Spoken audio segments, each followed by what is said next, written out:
Samantala, balikan natin ang Senado. Si Vice President Sara Duterte giniit na walang batayan nga ang impeachment case laban sa kanya. RH28, Raymond Adpaas. Laki Raymond.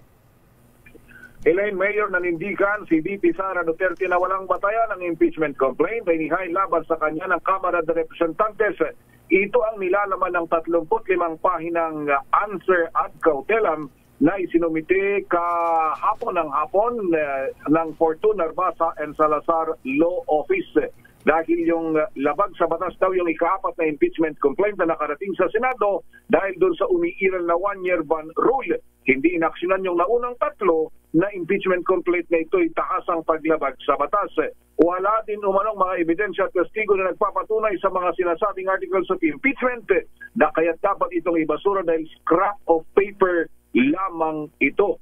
Sa panig ng pangalawang Pangulo, wala umano siyang kinakaharap na impeachment complaint sa ngayon dahil ibinalik ng Senado sa Kamara de Representantes ang nasabing reklamo. Sinagot din yung mga bagamat may sagot din ito sa mga articles of impeachment gaya nung hindi umano tamang paggamit ng confidential fund ng Office of the Vice President at bilang dating kalihim ng DepEd.